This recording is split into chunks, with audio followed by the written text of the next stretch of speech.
My name is John Lobell. I teach architecture at Pratt Institute in Brooklyn, New York. You can find out more about me at johnlobell.com. You can reach me at johnlobell@mac.com. This is a lecture for my course on Frank Lloyd Wright, given in the spring of 2014. This lecture covers the Larkin building and Unity Temple, and then we also look at the Martin House, and we then look at how Wright uses patterns that he repeats in many of his buildings, and then we look at George Steiny's approach to patterns and what's called Steiny diagrams. At the time that Frank Lloyd Wright was doing the early houses that we looked at last week, he does two important non-houses, you can call them institutional buildings. One is the Larkin building, an office building, the other is Unity Temple. So we'll look at those. And then we're going to look at an idea of patterns in architecture in general and Frank Lloyd Wright's architecture. So this is the Larkin building. They were a mail order company. They're in Buffalo. And so Buffalo is sort of part of the Midwest where, it's in New York State, but it's really hooked up to the Midwest. And so Wright does some work there. And we're going to see something that develops as a pattern. We have a major space, a minor space, and the entrance in between. And the other thing we're doing is we're pulling the services, air, stairs, air, out of the center. And then we're having a balcony going around the center, and we're opening it up to a skylight. So Wright did not invent this. This is a library in Baltimore from 1875. Balcony running around with tables on the balconies, seating in the balcony, seating in the center, skylight above. So that's what Wright's doing in the Larkin building. Skylight above, balconies around with office activities and more office activity in the center floor. So what they do here is it's a soap mail order company. You send in, before inflation, you send in 6 cents, a nickel and a penny, in an envelope, and they open it up and they mail you the soap. So it's the Amazon of its day. And Wright wants to make an environment that it's pleasant to work in. We're going to see that, of course, again in Johnson Wax. So here's our entrance in between. This is services. This is our here.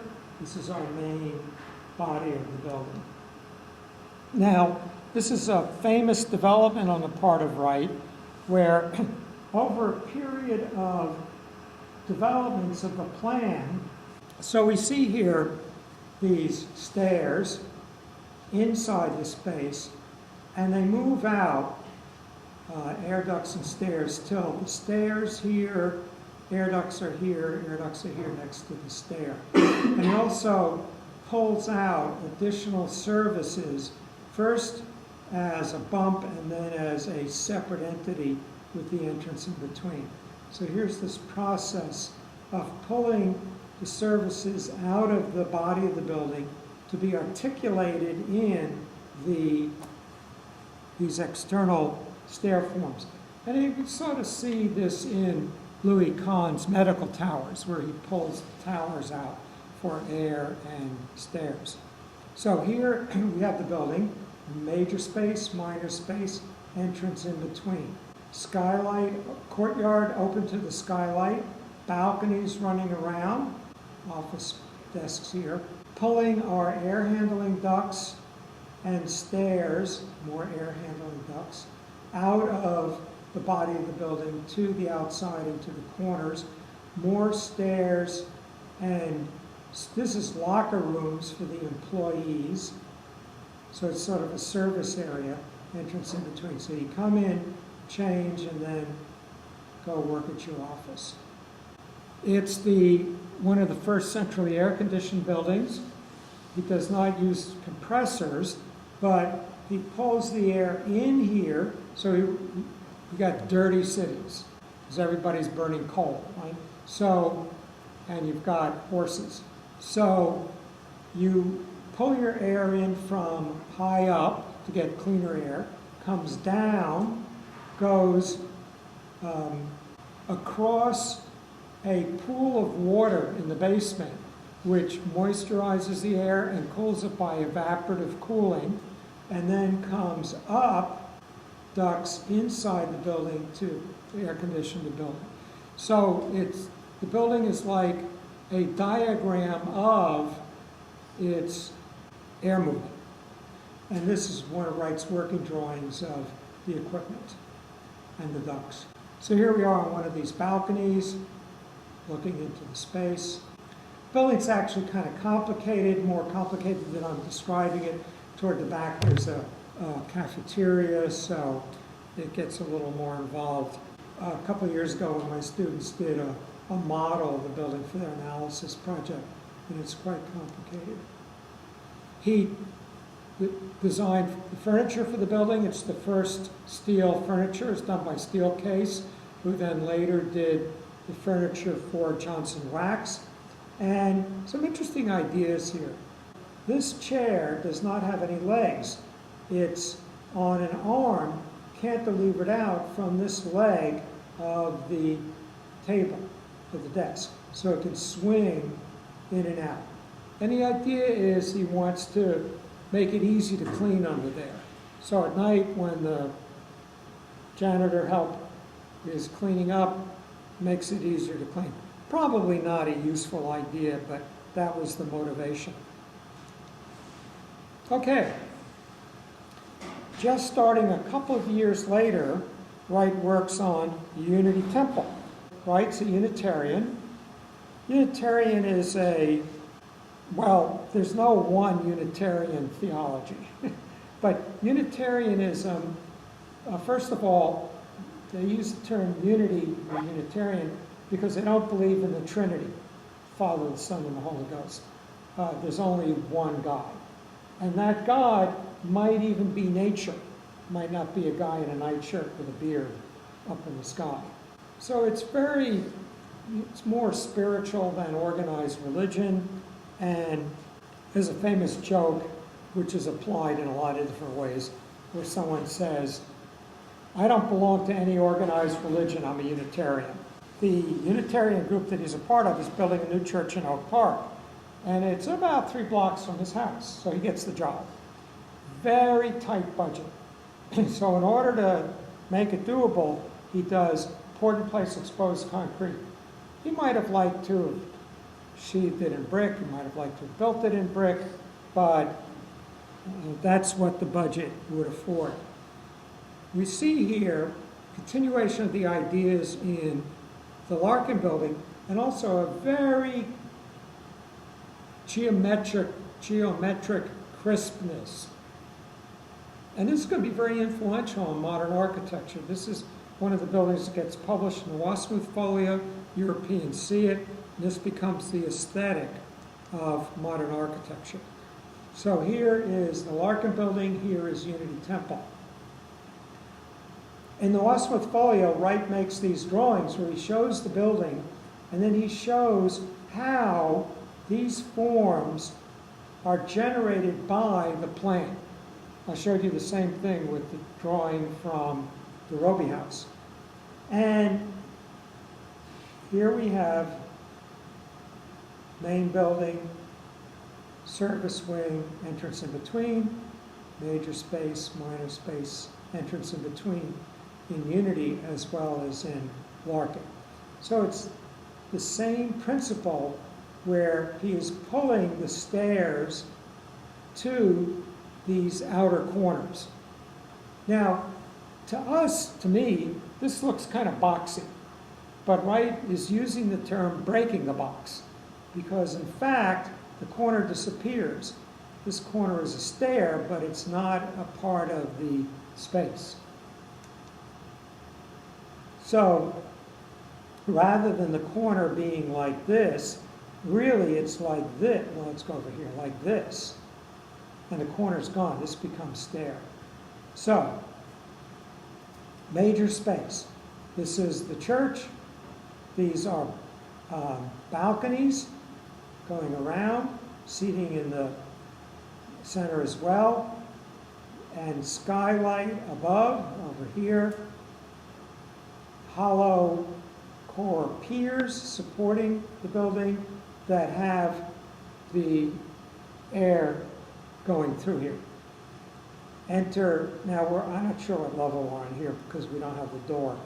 So, but if we're on the right level, we enter here, we go like this. We can either go into the church or we can go down, and then we will be in the basement level where we can hang up our coat and then come up again. And then this is the multi-purpose room, kindergarten, weddings, stuff like that. So here are our piers, and then a waffle slab ceiling being supported with these corners, cantilevering out. And then glass infill here for our ceiling and glass, which can't have snow sitting on the glass, so then we have a peaked glass roof to protect it from rain and snow. Here you can see this looking very crisply geometric. Now, this is not the first, but I'd like to say a pioneering example of poured in place exposed concrete. You can see this is done very economically with, here is the formwork for the part that they've just poured, made up of these slats of wood being supported here. This piece was previously here, and then previously here.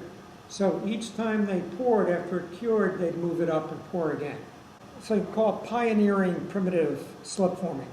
In real slip forming today, if you're making a granary silo, those tubes in the Midwest where they store grain, you would have the form being slowly lifted by hydraulic jacks as the concrete is pouring in. And it might take a couple of days for the formwork to get past the part you just poured, and by that time it'll be cured enough to support the next pour. It's going to be a few weeks before it's fully cured, but it could be cured enough to keep pouring. And you can see the pores. And surprisingly, the building looks pretty good. It's over 100 years old. Exposed concrete typically doesn't do well. But this is, I'm not sure what's going on here. I don't know if it's been treated with silicone or what, but I don't know if they've had to, what kind of restoration they've had to do, but it looks fine. Inside, this is an older restoration, and later in his career, 1930s, Wright falls in love with this rust red color. We find it all over Taliesin West. And so when they did this renovation, they did it with those colors. And now, pardon my language, but it was originally piss yellow and pea soup green. And the latest restoration, of course, today you have to do it absolutely accurately. So the latest restoration has the original colors, but it looks better this way. Looking up, so here is our waffle slab ceiling. He wants to tell you that it's being supported by these piers. Here's some gratings to let the air out from this hollow pier.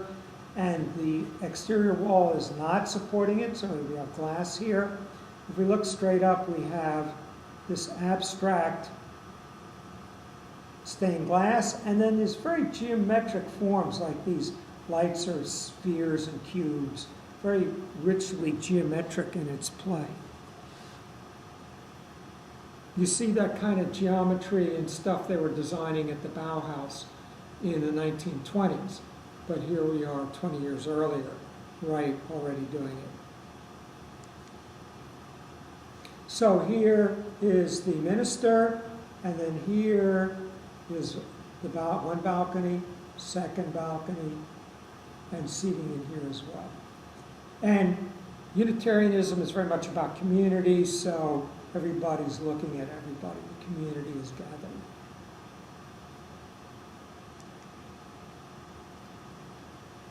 Here's another shot where we can see the balconies, two balconies.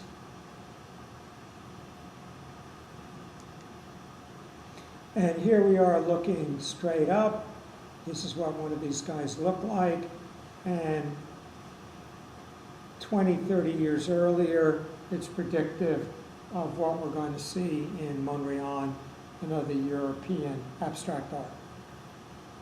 So these are some analytical drawings. So here are our two balconies. And here's if we went downstairs to hang up our coat, and then we come up a half a flight to get into the main body of the church. And then down here is where the furnace is. And this is an impossible to read isometric that's cut off, and then we're looking up into it. Here's two Renaissance churches. I don't know which ones they are. One of these days I've got to look them up, which are predictive of what Wright's going to do. So you see these patterns in, architects have been exploring forever. Here's a mass, an analytical 3D diagram. So the space really eliminates the corners because this disappears on us. Now, here's one more house that I did not show you last week, 1903, 1905. So it's one of Wright's the first Prairie style house is 1900. So this is at that time, only 3 years after Fort Willard, which is the first one. It's even before the Roby House. It's in Buffalo. The Martin House. Looking very modern, over 100 years old. It was huge. So this is what we were just looking at.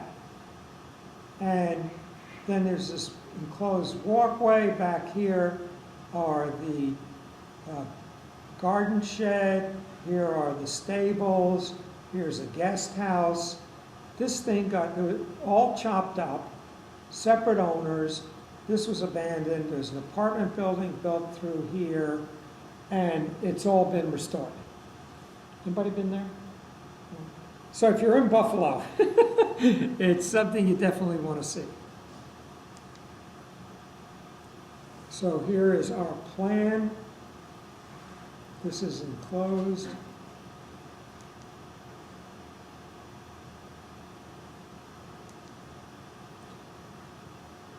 Here we are looking down this corridor. Wright was a big fan of winged Victoria Samothrace. So they like to have plaster models of it in his houses.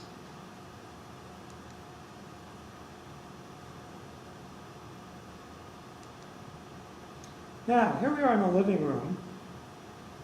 And so I should have a little plan here, but these are 4 columns. 1, 2, and then 3, 4. It's a cluster of 4, cluster of 4, cluster of 4, cluster of 4. Inside them are steam pipes. So the steam goes in there for heating.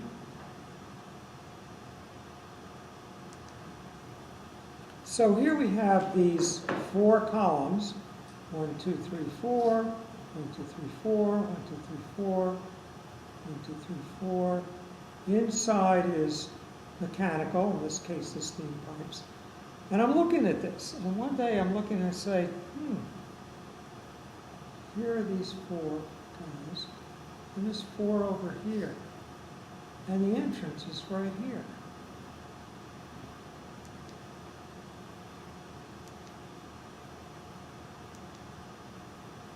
Major space, minor space, entrance in between. 4 columns, support, hollow columns of mechanical supporting the roof. So we've got a pattern going here.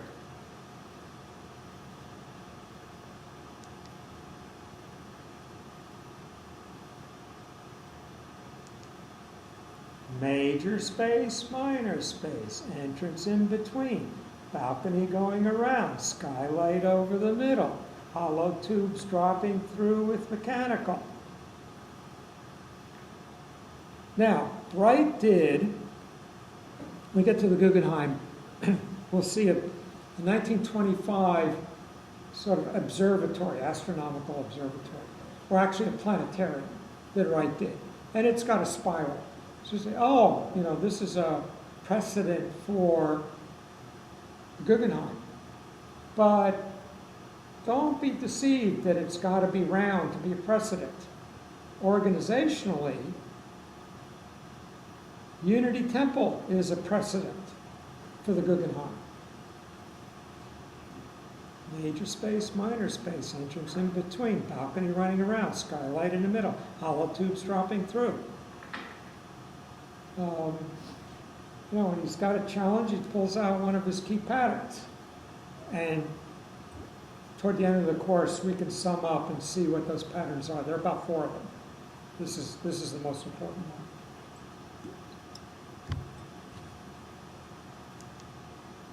Now, this idea of organizational pattern, this is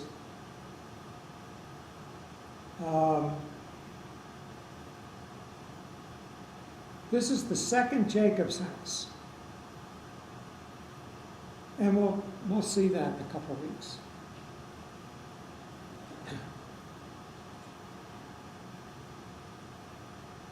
Kitchen, dining room, living room, corridor, bedrooms, boom, boom, boom, boom. And it's a solar house, passive solar. So it's earth burned up here and the sun comes in here. And this author says, what if we were just to straighten it out? This is the David Wright house. The author says, what if we took that and we just bent it into a curve? Point being, this one got built and this one got built. But this and this are the same. This and this are the same. Taking this organization and then just, could you do that with your software? Could you make that happen? But you could imagine it's really doable with the right software, right? You just go. So, don't be deceived by whether or not it's curved. The key is, what is the underlying organization? And then he might curve it or he might not. Now, let's talk a little bit more about this idea of patterns. Laying down simple rules that you can develop lots of buildings from. By the way, Johnson wax is major space, minor space, entrance in between, balcony running around, skylight in the middle, same pattern. We'll see that in a couple weeks. Many years ago, 1985, does anybody know when the Olympic Games were in Los Angeles? Anyway, it's around then. So I'm going to Los Angeles to visit family. I'm going to stay with them for a week. And I bring a bunch of science newsletters with me to read on the plane. And I'm flipping through it, and then one of them says, UCLA professor develops computer program that will generate Franklin Wright buildings. Whoa, that sounds interesting, so I read that. A few days later, I said, wait a minute, I'm in Los Angeles. I pick up the phone, and I said, called UCLA, and I said, George Steiny, please. He answers the phone. I said, hi, John Lobell, professor at Pratt. Yeah, I know you, can we come over? I was with my late wife, also talking to Pratt. Can we come over and visit? I said, sure. So we go over there, and he gives me this Xerox manuscript. It still has never been published, 30 years later. But so then I said, I have a Mac. Can I walk away with a disk? Can you give me a disk that will do what you're talking about? said, no, your Mac's not going to be powerful enough. Of course, this is a little 128K original Mac, so. I'm suspicious that he really did this on the computer. But you can understand that it could be done. So he started with Andrea Palladio. And we know that Palladio works this way because he told us about it in his book. So here's a Palladian villa. And here's how you make a Palladian villa. Step one, you make a grid. Here's a grid of A, B. And going this way, it's A, C, A, C, A. So you make a grid. Now, the rule is that walls have to fall on the grid. You don't have to put them everywhere. But wherever you put walls, they have to be on this grid. That's your rule. The next rule is, if you put a portico on, there has to be an inflection on the back corresponding to the portico. A little bump back here. And the next rule is that, there's a rule for columns, but then the next rule is every opening in a room, a door or a window, two rules. It has to be in the midpoint of the wall or in the one-third point of the wall. And there has to be one opposite.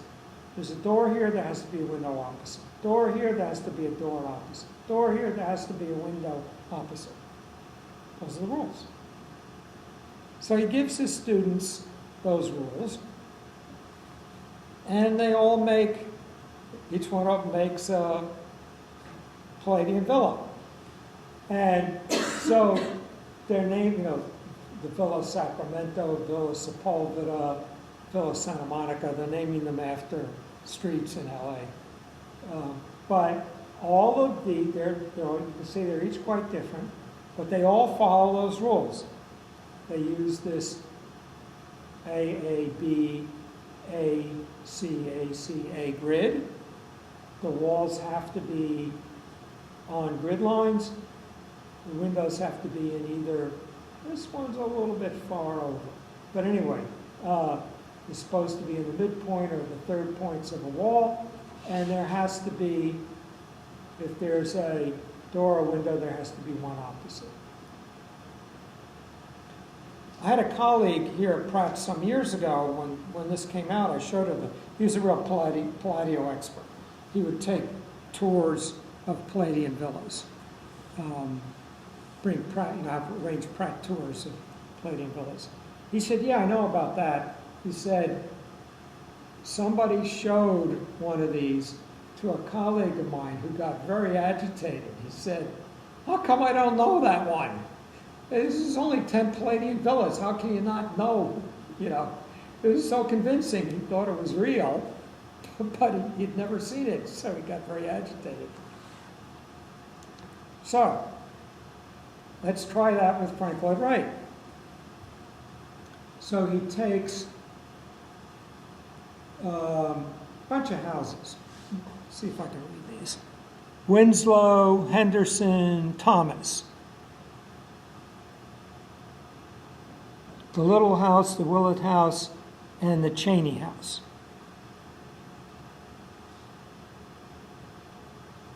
So, 6 houses.